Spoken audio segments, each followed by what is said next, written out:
enjoy the exercise. In advance. Do not take anything that I say personally. I know there are sensitive people, and then there are ultra-sensitive people also.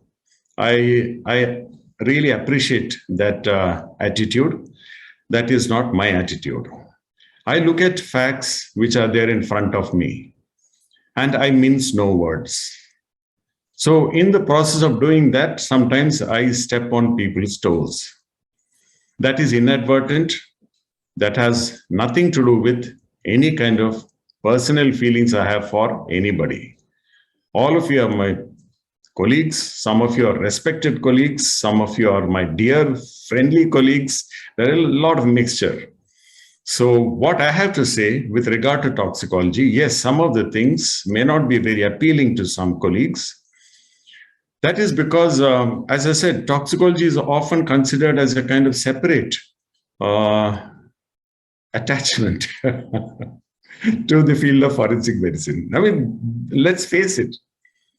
Some departments, in fact, refuse to even attach toxicology. They call themselves Department of Forensic Medicine. And when I say where is toxicology, they say we are not supposed to deal with toxicology. And I say, really? Why don't you read the curriculum? Not just the current curriculum, which has, in fact, strengthened toxicology, which is a matter of great, happiness for me. But even the previous curriculum, right from 1997, it's there in black and white. If you can't read or if you can't understand, I'm very sorry. The argument ends there, because I don't want an endless kind of argument. Let me make it very clear. This specialty is a vast specialty, is a specialty that should be respected with regard to every component. And there are 3 components. If you have any doubt, you can read the curriculum once again. The components are forensic pathology, clinical forensic medicine, and toxicology. Anybody who says that I will devote myself only to one component is guilty of neglect.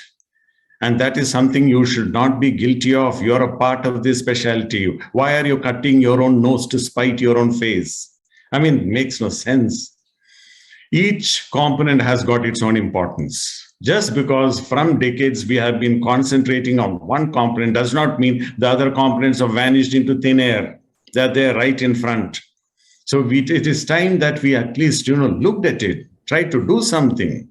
And I'm astonished that some colleagues of mine not only do nothing, but also prevent other people from doing something in areas which are not, according to them, part of the specialty. They may be having a blind spot, but some of the others don't.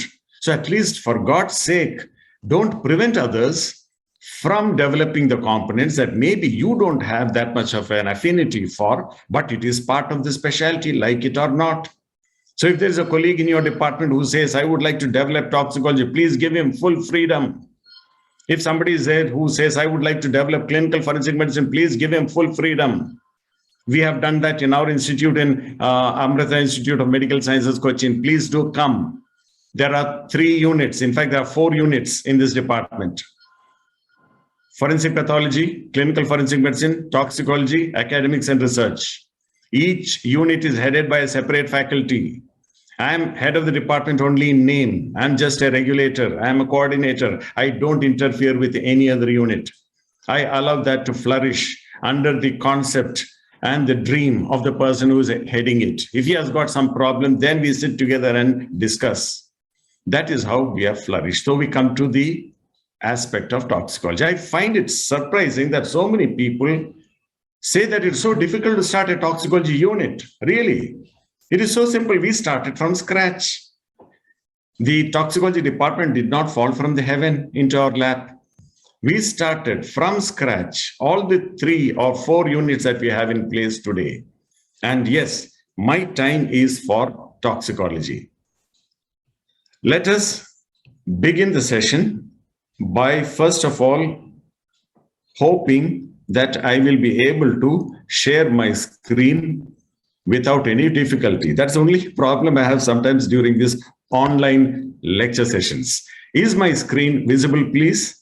Yes, sir. Your screen is visible, sir. And sir, just a minute break in your talk, sir. Just I would Yes. like to announce that to our deepest regret, Dr. Ranjit K.R. Singh will not be presenting today because he has got a court duty today. So we will not be able to go with that session. That is after your session, sir. So you can take your time and please. Thank you, sir. Thank you. You can continue, sir. That is wonderful news for me. I'm not very sure whether it is wonderful news for the others. All right. Thank you very much. As always, I will be sticking to my time limit. I've been given, I think, 45 minutes to 50 minutes. If there is extra time, we will devote it for discussion and interaction. I like that. Instead of somebody going on and on with a monologue that can tax anybody's nerves, I will not do that. I will certainly keep the session open for any questions or any kinds of comments or remarks and so on and so forth. All right. We will get back to the presentation. I hope that this slide, how to start a poison control center, is visible to all. Yes, sir. Visible, sir. If that is so, I anticipate hopefully no further problems with regard to the presentation. So we will move on. I bring you greetings from the Department of Forensic Medicine and Toxicology from Amrita Institute of Medical Sciences. And as you can see, we are a department that believes in developing all components of the specialty as a team. There is no hierarchy here, whether you believe it or not. Even though I have this board outside my room saying head of the department, I made it very clear it's administrative head. That is, I am overall in charge of administration only. I don't interfere absolutely in the other units like forensic pathology or clinical forensic medicine. They are all being managed by very eminent, very competent colleagues. Dr. Ajay, Dr. Anu Shashidharan, Dr. Ramakrishnan, Dr. Remya. They are all absolutely wonderful, dedicated people. And I think, fortunate and lucky also to have these people to run this department. All right. Let us see about Poison Control Center. What exactly is a Poison Control Center? This is the definition that is given by the World Health Organization, and it is self-evident. Specialized unit attached to a hospital, can be attached to a institute without a hospital also. Don't worry about all that. Should have information resource facility on poisoning and an analytical toxicology laboratory. The whole thing is called a poison control center, which is not the same as a poison information center. Please don't confuse it. It is so plain. Information center is something that gives information on poisoning, acts as an information resource to doctors and hospitals and even the lay public across the country. There is no limit. The WHO does not specify any limits as to what is meant by a poison information center, how long should you work each day, how many people should be involved, what all states should it cover, nothing like the Medical Council of India or National Medical Commission, kind of stipulations. There is the total freedom given to each center, depending upon local resources and local needs. So can any hospital or institute start something like this and call itself a poison information center or poison control center? Strictly speaking, no. Even though I'm aware that some centers are doing this, actually WHO says it is copyrighted, those terms. They now have converted poison control center into just poison centers. And that includes Poison Information Center. But the WHO is not going to take any action against anybody, using this kind of name, as long as you're doing good service. So don't again worry about it. The next question is how many PICs? And now I will abbreviate both. Poison Information Center is, of course, PIC, and Poison Control Center is PCC. How many of these exist at present in India? If you go to the WHO directory of poison control centers of the world, called the Yellow Tox directory, you will find these centers listed. There are 3 information centers and 5 control centers. The poison control centers being, the first one actually was started in All India Institute of Medical Sciences, New Delhi. But unfortunately, it has remained a poison information center. Now, I'm aware that some analytical work is going on in AIIMS, Delhi, but there is no real link between the information center and the analytical toxicology laboratory, as far as I know, because they are run by different departments. If I'm wrong, please do correct me.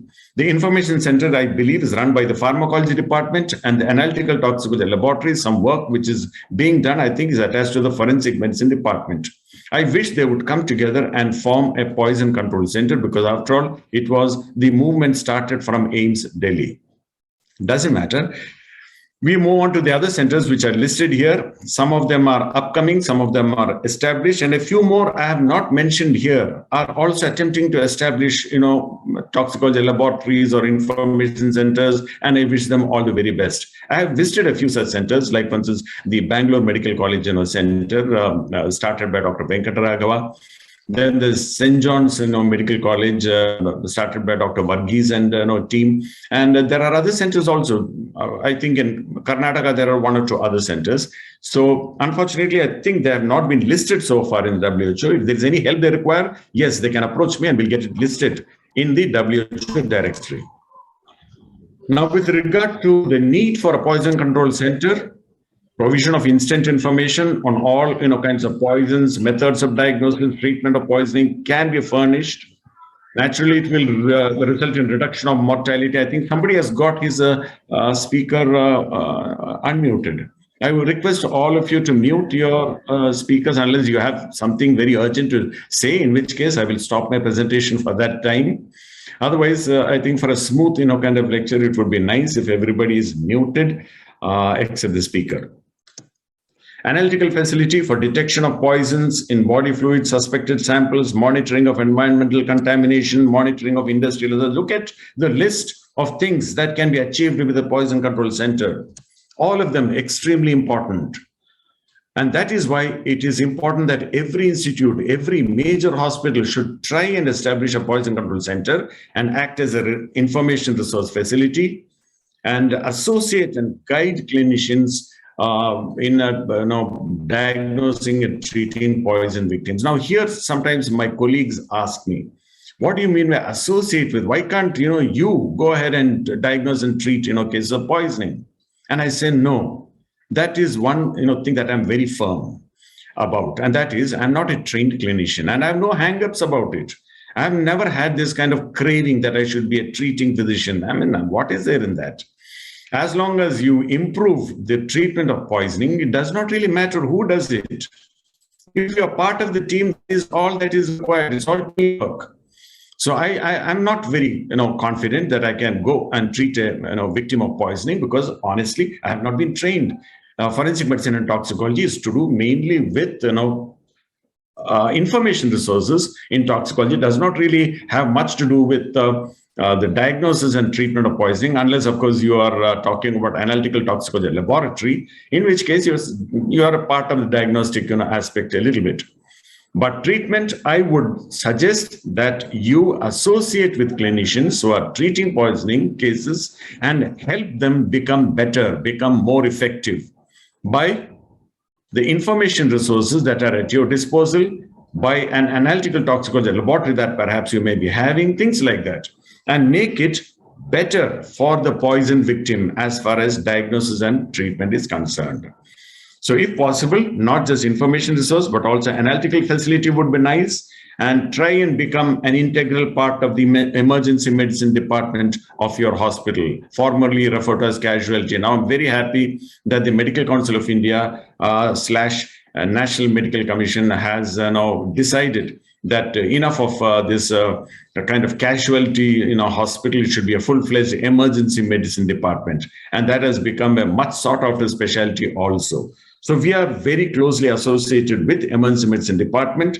And we are also, integrated with other official and government, committees in our district, in the state. And I advise all the poison control centers which are existing now to do the same. And those which are coming up also should try and integrate with other systems in place in your locality.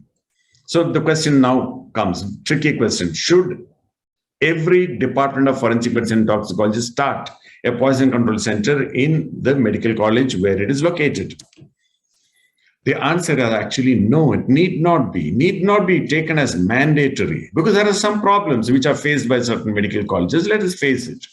It may not really be feasible for the following reasons. Number one, there may be autopsy overload. It may be a center which receives a lot of cases for autopsy. And we all know almost all the departments of forensic medicine and toxicology, especially in the government sector, are understaffed. So we need to understand that. And if somebody from such a center says, I'm finding it difficult to start a toxicology lab or an information center, I fully commiserate with him and say that maybe you can do this by way of encouraging or stimulating other departments in your institute, like pharmacology or emergency medicine or clinical medicine to start, and maybe you can integrate and associate and guide them. Number two, faculty shortage.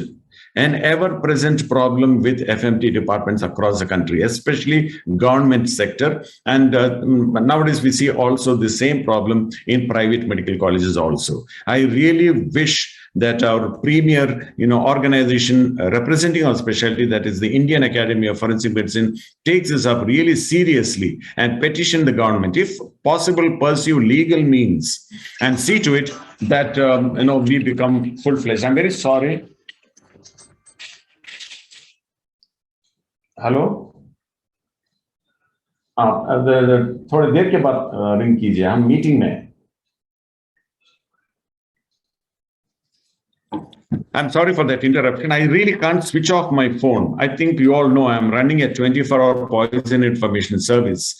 And I sometimes I'm a little embarrassed because in meetings also suddenly the phone rings and then I have to face people who look at me as if I'm disrupting the meeting deliberately. I'm not doing that. I'm really sorry. I can't switch off my phone. It's an official phone now. It's part of the Poison Information Center. There's a dedicated number for that, and that number cannot be closed.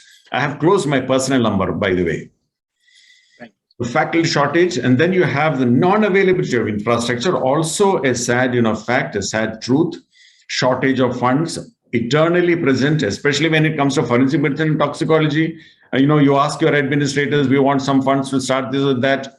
The sad truth is that it is not treated as priority. Priority is often given to the clinical departments, and we still are so-called non-clinical department, though I don't understand this, since the NMC has actually now placed us along with clinical departments. So this also should be, I think, taken up by IAFM and other organizations. We should all come together and represent the matter and tell the authorities concerned that really speaking, forensic medicine and toxicology are not really part of non-clinical departments. We are very much part of clinical departments. We are very much involved with living victims, with dead victims, whatever, but it is hospital-based service. It's not really medical college-based service. Disinterest of the faculty HOD is something I don't want to dwell upon because that is controversial. I've already said at the beginning of my talk, I have come across several colleagues who either covertly or overtly say that they are just not interested in toxicology. And this is not the forum for me to go into that. I feel sad, hearing this, especially from seniors, because they are the people who are supposed to encourage and maybe stimulate the younger generation to go into other aspects which have not been explored in the past and which are an integral part of the specialty. Then a common question that is asked of me, is government permission required to start a poison control center or a poison information center or an analytical toxicology laboratory? When I first started the center here in this college, and also the analytical toxicology laboratory, I was accused literally by my own fraternity of starting something illegal. Can you believe that? There was a lot of, kind of criticism. The kind of criticism I faced, you will not believe. Sometimes it was plain offensive. And people even threatened dire consequences, saying that you are, going into a specialty which does not belong to you. You are not a trained person. You will get into trouble. Your reports will not be accepted by the court. You will be put behind bars, and so on and so forth. I've survived that for nearly 20 years. And that's a message to all the youngsters out there. Don't be scared. Don't be scared of criticism, because as they say, in Hindi, there's a famous dialogue from that iconic film Sholay. Jo dar gaya, samjho mar gaya. So if you want to stop your activism, then it's all right. Be fearful. Otherwise, you don't have to fear anybody. The only thing you need to fear is your own conscience. Ask your conscience, am I doing something right? If your conscience says, yes, go ahead and do it.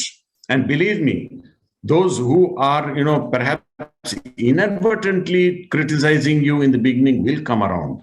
Those who are deliberately doing that out of some malicious intent, of course, will never come around. It does not matter. Don't waste time there. Your time should be spent on constructive activities. Focus on that. Focus on constructive criticism and ignore destructive criticism. So the answer is no. Just go ahead. No question of any permission. After all, what are you doing? You're going to do some very important public service. So who is going to stop you?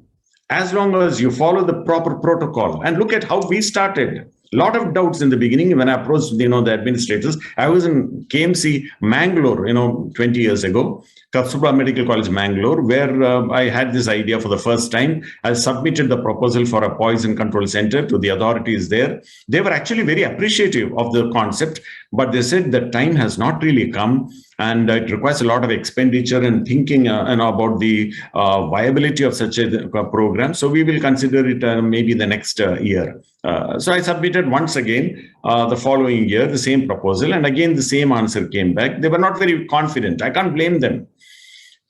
So when the offer came from Amrita Institute of Medical Sciences, Kochi, around that time, that we are interested in starting something like this. We heard you are, submitting a proposal there. Why don't you submit a proposal here? That is how I had to very regretfully resign from KMC Mangalore, where I spent 10 wonderful years. That's a wonderful institute, and entire that Manipal Academy itself is such a such a wonderful place to be in. If you're really interested in academics and research, it's an all-round kind of pleasure that I had when I worked in KMC Mangalore. So while some people think that I came away out of bitterness or something like that, not at all. Even now I keep in touch with people over there in KMC Mangalore and Manipal.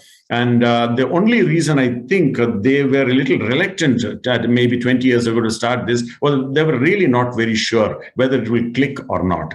But somehow Amrita Institute thought, that we will take a risk. That is because one of the administrative directors at that time was from America. That was my luck. He knew about the system in the US. And he said, why not try it here? There are one or two centers, no doubt, but we can start one in Kerala. So, as they say, fortune favors the bold. That's also there. I would like my youngsters to remember that. If you are, if you're going to be bold and if you step out and try to do things which are different, believe me, lady luck will be there. From out of nowhere, luck will come and, the sun will start shining. Don't worry. All those doubts and worries that you have at the beginning of some major venture will just start dissipating. That is my experience. So doubts in the form of, people saying it's not an essential service. Why do you want to, go into something that may be highly expensive and there may be poor returns, all kinds of criticism. But I had the support of my administrators, mainly the person from America. His name is Ron Gottsigan. And he was a very great source of support for me in the beginning, stages. So I had the backing, though my beginnings were humble. We started with just one computer printer software package and an analytical toxicology laboratory, if you can call it that, with just thin layer chromatography and some color tests. This is how I started. So when somebody says, I don't have funds to start something, like what you have in Kochi and you're lucky and all that, they don't know what I started from. I started from the proverbial scratch. This is what was the center about 18 or 19 years ago. Over a period, and even the technician that I had was part-time. Do you know that? He was, mainly in the water treatment plant, and every afternoon he would come and do the tests, which were, of course, very few in number in the beginning. But slowly, over a period of time, we started consolidating because the response was very good in the form of cases, in the form of samples, in the form of calls, and we started expanding. So we created a full-fledged poison information unit, got hold of a database on toxicology, the poison index, very comprehensive package. And then we started a laboratory that was part-time to begin with, attached to biochemistry. We became full-fledged and separate, and we went for qualified staff. And then the administrators decided, let's create a separate department itself called analytical toxicology, because it was doing very well. WHO then stepped in, and we had an inspection by the WHO regional, team from Delhi, the Southeast Asian regional office, one person. In fact, he was a foreigner, Alexander von Hilbrand. He came along with a government official from the Central Ministry of Health. They did a detailed kind of study because it was the first time a private institute is starting something of this kind. So before WHO recognizes, they wanted to make sure commercial. I request Dr. Selva Kumar, I think he accidentally switched on his speaker. Anyway, thank you. Yes. So we had, this inspection from the WHO, which was very, very meticulously done, like a fine tooth comb. They went through the whole thing. I'm really sorry. My phone is ringing again. Hello? Yes. Can you please call me after half an hour? I'm in the midst of a meeting. No, I cannot. I'm in the midst of a meeting, please. Half an hour. No, I cannot. Sorry. So that was an urgent call, actually. But what to do? Sometimes I have to be a little bit curt. I will have to get back after the talk. So maybe I will have to get out of the meeting. Please excuse me. The person on the phone appeared to be pretty angry. But can't help it. Let's see. So WHO team came, inspected, and they gave full support. They were very happy, even though we had only a fledgling kind of department. They said that this is a department where a lot of potential is there, and it should be recognized by the headquarters, WHO. So whether you believe it or not, within 1 year, the center became recognized, and we had a 24-hour poison information service. Analytical Toxicology Laboratory. This is 19 years ago. This is the first private institute to be listed in the WHO website, and the laboratory is the only one of its kind, even today, to be accredited by the NABL, National Accreditation Board for Laboratories. So the services we offer, yes, information service, poison unit attached to the emergency medicine department, but not really part of emergency medicine department. It's located there. And from 9 to 5, it will be run by the people there. And beyond that, of course, all calls will be answered exclusively by me. We also have the dedicated phone number now. This is the number that is dedicated to the poison information unit. It's not my personal number anymore. And there is also a dedicated poison information email address, that is poisonunit@aims.amrita.edu, aside from, of course, my personal mail. And my personal number I'm not giving here because I do not want to confuse calls. So poison information service, within minutes, we are able to provide information on all these, on any of these. And that can be done by email, phone, fax, letter, personal contacts, snail mail, whatever. It is open to everybody, not just doctors or hospitals. We also have an analytical toxicology laboratory. I've already told you, accredited by NABL. It's located in the Medical College Tower. The only problem right now is that we are fragmented a little bit. We have the poison information unit in the main hospital, the analytical toxicology laboratory in the main Medical College building, and my office in a separate block called the Nalanda block. So a little bit of fragmentation, but doesn't matter. Today's era, it makes no difference whether you are sitting in different locations because we are also very well connected. With regard to the laboratory itself, we use basically, simple tests like thin layer chromatography or color tests, spectrophotometry. These are the things that we use much of the time. For a few cases, we use maybe gas chromatography or high performance liquid chromatography. And for really advanced testing, we have tie-ups with nearby laboratories. That is for instance, metal testing, atomic absorption spectroscopy, or inductively coupled plasma atomic emission spectroscopy, which is even better than AAS for metal testing. And then we also sometimes utilize LCMS, that is liquid chromatography with mass spectrometry. But these are not there in our laboratory. They're too expensive and doesn't make sense to have them because the running cost will be huge aside from the purchasing cost. We accept, of course, samples of all kinds, blood, urine, stomach contents, much of the time from poison victims. We also are willing to analyze samples of water, food, medicinal samples, etc., for contaminants, adulterants, and so on and so forth. We have even got several cases from the forensic sector, from the police. We are concentrating on clinical toxicology, but we don't say no to the police. We have done some cases for the police also, a few sensational cases also. As I said, we work in close collaboration with the emergency medicine department here in our institute, and we both have MD programs in place recognized by the NMC. I'm very happy to tell you that the 2 seats that we have in forensic medicine is filled up almost every year. Even this year, 2 candidates have already joined in the second round. So we have 6 candidates, 2 in each year. And that is perhaps a reflection of what we have been doing, because the information has got around that this department provides all-round training in forensic medicine and toxicology. We have a unique decontamination room in the emergency medicine department, which actually should be replicated by other hospitals, where we have facility to do stomach wash. We can even wash a person head to toe in cases of spillage on the skin or clothes. We also have facility for whole bowel irrigation or whole gut lavage. And of course, we have a crash cart of antidotes. So that is with regard to what we have. Now, let us see as to what somebody should do who would like to start something like what we have. So first of all, everything begins with a plan. So if you have something in mind that I would like to start a poison control center, formulate a plan of action. What do you want to start? Do you want to start a poison information service or an analytical toxicology laboratory, or do you want to start both? It all depends on you, your resources, and your facility, the people that you have. It does not really matter. You can start any way you want. Start small. In fact, I always advise start small and think big. And as you start and do your work, if it is going to be useful to the others, it will definitely expand.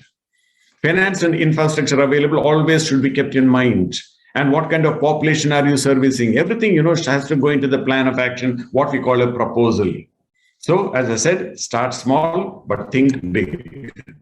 Identify space. Where do you want to locate it? Preferable would be the casualty or the emergency room in the hospital. That is what the WHO says is preferable. But WHO does not insist it should really be there. If you don't have space in emergency medicine department, doesn't matter. You can have your information unit elsewhere. And toxicology laboratory, of course, cannot be in the same location as the emergency room. How much space is required? Not much. For the call-come reception center, just one room with enough space for a poison information specialist to sit, for a receptionist to be present also, for a small refrigerator for sample storage, and for the analytical toxicology laboratory, one room with enough space for basic kind of equipment like thin layer chromatography, spectrophotometry, HPLC. That's it. So it's up to you to decide as to how much space you have at your disposal and how much can you utilize for your laboratory. There is no such stipulation by the WHO that you have to have minimum of so many feet by so many feet one room, or so many square centimeter by so many square centimeters, and if you don't have that much, it's going to be de-recognized. Nothing like that. The WHO is not really bothered about the space. The WHO is bothered about what comes out of that space. In other words, is that space you have productive or not? What is the point in having a huge amount of space where you do nothing? So for the call-come reception center, now we come to the equipment and other things that you should be having. Basic would be telephone. Fax is actually redundant, today. That was when we started 20 years ago. So I would say ignore that. Computer with 24 internet access, absolutely no big deal, isn't it, today? It was 20 years ago, it was a bit of a big deal. Printer, software package on poisons, of course, very essential, and go for recognized packages only, like Poisindex, which is from the US, or Toxbase from the UK, or Toxins from New Zealand, things like that. Don't go for some sort of package which is available on the net, but it may actually be not, scientific, and you may get into problems. A small refrigerator for short storage of samples, and for the analytical toxicology laboratory, basic laboratory wear is enough, like facility for thin layer chromatography, spectrophotometry, and if possible, add an HPLC and GC to begin with. If that cannot be done in the beginning, no problem. You can add it later, like we did. And with regard to HPLC GC, yes, it's a bit of an advanced analysis. And then you come to really high-end equipment like AAS. ASV stands for anodic stripping voltammetry. That's a desktop type of instrument for some heavy metals. But the real, instrument you should be having is ICP AES or ICP MS. That is inductively coupled plasma atomic emission spectroscopy or mass spectrometry. GCMS would also be nice to have, but these are really a costly equipment, and you can always think in your area which other laboratory, which other institute likely to have this kind of equipment, and then enter into a tie-up. We have a very good tie-up with the Kochi University here of Science and Technology, which has got a separate, instrument division, and they have got all these instruments. So we have entered into a tie-up with them, and they are very, very helpful because this is for a humanitarian cause. Whenever we have samples, we send a messenger along with the samples to their instrument division and get it done. And the result is then, of course, produced by us. Kochi University's name is never mentioned anywhere. For the Qualcomm Reception Center, you should have a poison information specialist, an MBBS graduate would do, or somebody with even pharmacology or pharmacy background will do. So you can have MBBS or MSc or PhD, somebody who has got exposure to toxicology. Well, what is he going to do? He's going to just operate the database. He's not going to say something that is there in his mind that he has learned. It is not necessary. We cannot be encyclopedias of toxicology. So we will be always referring a database, including me. Even today, I always refer. I don't say anything, off the cuff. It's always dangerous. And a receptionist is necessary who is familiar not only with English, but the local language, and he or she should be good at computer operation and typing. For the analytical toxicology laboratory, there should be a scientific officer who can be somebody with biochemistry, toxicology, or chemistry background. Need not be a medical person, because the person is going to do mainly analytical work only, not really talk about medical or clinical aspects. That is to do with the person who's running the center, who should be from medical background. But again, when I say medical background, need not be from clinical background. Can be from forensic medicine, can be from pharmacology, can be from clinical medicine, even pediatrics, emergency medicine, no problem. WHO does not have any kind of stipulations there. Lab technician should be there, sanitary worker, as many as possible, whatever is at your disposal. And for the Qualcomm Reception Center, if you want to work out the cost, you only work it out yourself. How much does it cost? One computer, one printer, toxicology software, different kinds of software available, from a few thousand to a few lakhs. So again, it depends upon you, what you want to do. A small fridge, telephone, of course, fax facility is redundant. And that's it. You can work out the cost yourself. And then you have to work out the cost for one poison information specialist. How much are you planning to give? Salary? How much would you like to give for the receptionist? So it's all flexible. Nothing is hard and fast. And for the toxicology laboratory, again, the cost of establishing a basic biochemistry type laboratory is all that you should be thinking of. What's the cost of a spectrophotometer? Few lakhs of rupees. And computer printer, you can work it out yourself. Also, a small fridge, telephone facility, nothing really high-end. Don't go for any high-end instruments to begin with. Don't, have that kind of dream, because that kind of dream may fall flat. Don't have too many great expectations. As I've already said, I would like to re-emphasize, start small, always start small, but keep thinking big. So the salary, you can work out how much you would like to pay for a scientific officer and the lab technician. You can look at the other, laboratories and other departments in the same institute and work out the cost yourself. Isn't it so simple? Is it so difficult to find out as to what is to be done to start a poison information or a poison control center? I've given you. And once you have everything in place, don't be modest and sit and expect people to come running to you with samples. May not happen. You will have to really go out. You have to advertise not only in the local newspapers, but also in the media. And you may have to create, flyers or brochures, and mail them or maybe deliver them personally to the local hospitals, doctors. I did all this. I did a lot of running around. Do you know that? With brochures, fly. Some place I was insulted also by some administrators of hospital, saying we don't have time for you. Come some other day. Almost as if I was some kind of non-medical, representative selling drugs or something like that. I faced a lot of kinds of things, but doesn't matter. You should keep the big picture in your mind. What you're doing is to finally get to the big picture. So on the way, there may be, things like this that you will face. Don't get discouraged.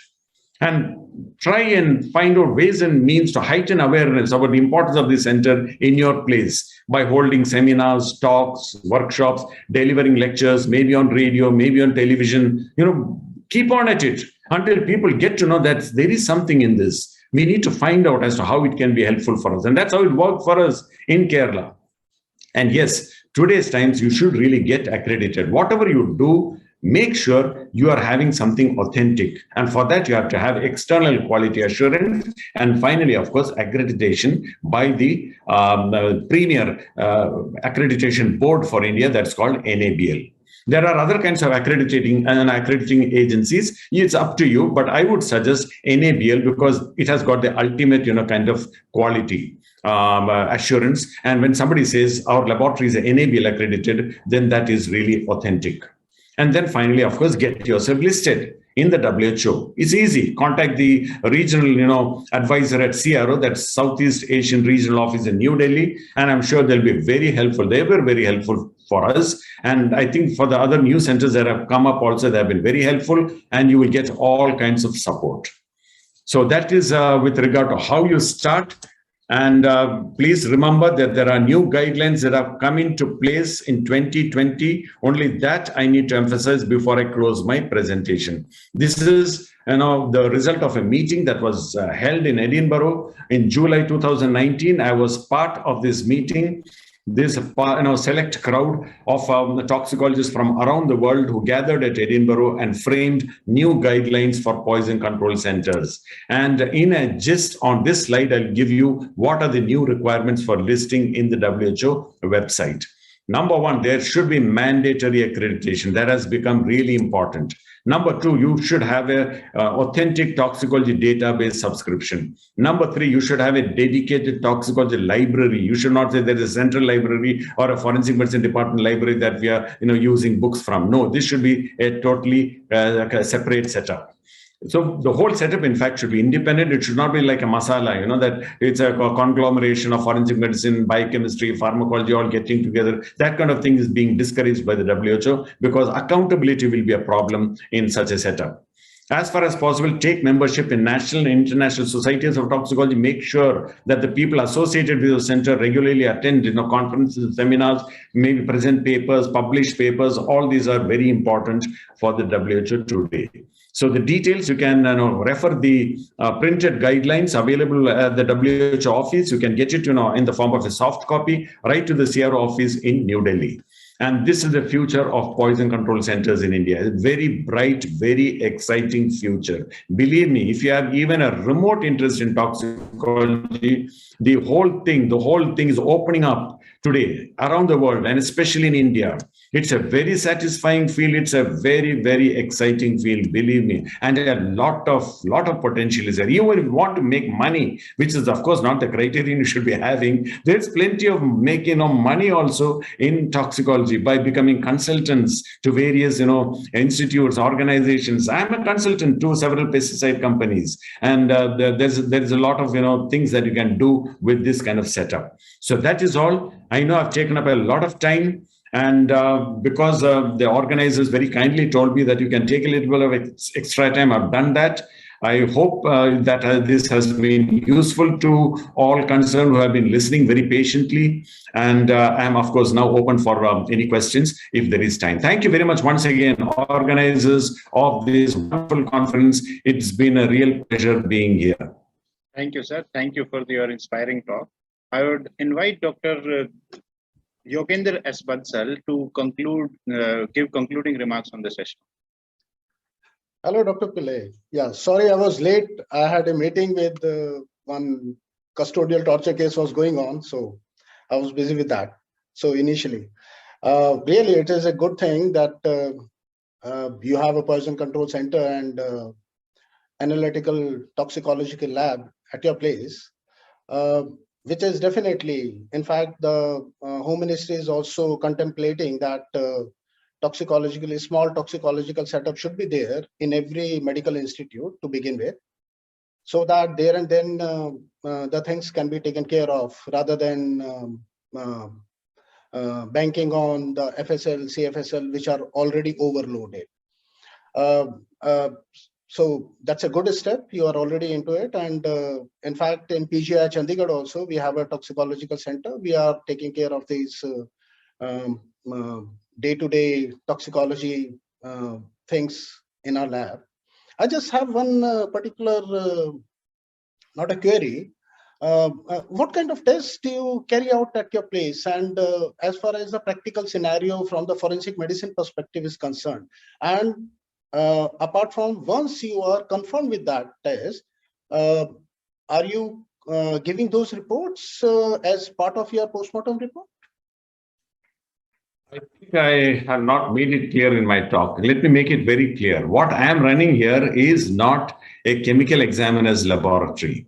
Our focus is on clinical toxicology, that is living victims of poisoning. We examine much of the time blood samples, urine samples, gastric aspirate samples, or wash samples, things like that, or medicinal samples, or unknown poisons being present at the scene of a suicide attempt, which may be some drug that he has overdosed on, things like that. So much of the time, our focus is on improving the management of poisoning in the case of living victims. Yes, we do take samples from the dead also, if required. We have done that. If the police come to us and say it's very important for them that we look at, the analysis and they would like to have our opinion, we certainly don't say no. So it is much of the time, however, clinical. And the forensic cases are few and far between, because really speaking, I don't want to encroach into the area of forensic science laboratories and chemical examiners laboratory. That's a completely different cup of tea altogether. Okay. Yeah. Thank you. Thank you, sir. And we looking at the chat box, we have many messages that is found to be a very informative and inspiring session by Dr. V V Pillay. And he has actually opened up the new youngsters' entrepreneurial approach that he has undertaken at his time. So it is kind of a very inspiring. Even I am having goosebumps listening to him. So thank you very much, sir. We have some 2-3 questions over here. So one, Dr. Liaquat Sharif is asking, do we need to do some training of some sort at FSL or something to have a PCC or something? Although you made it very clear in the talk, but... Yeah, it is a very pertinent question. I think I missed out on that. It is always better to have a training, because let us accept the fact that during the course of our MD, program in forensic medicine and toxicology, we really don't have much training in toxicology, except maybe posting in the nearby FSL where you just watch, something and somebody lectures on some area. That's not training. You have to really have hands-on training. I have had hands-on training in 2 premier forensic science laboratories of India. One is CFSL Hyderabad, that is Central Forensic Science Laboratory Hyderabad, which has got an excellent toxicology division. And the other is the Central Forensic Science Laboratory Kolkata, which also has got an excellent toxicology division. I've also had emergency toxicology training in some of the, I'm really sorry, this telephone call I will have to take because it appears to be an urgent case. If you don't mind, if you can just excuse me for a moment. Sure, sir. Sure, sir.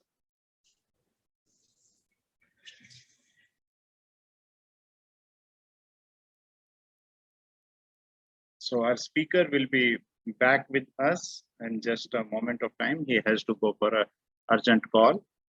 So any questions you can put in the chat box and we'll definitely take it up. Sir, you need to unmute. Yeah. Sir, you have to unmute, sir.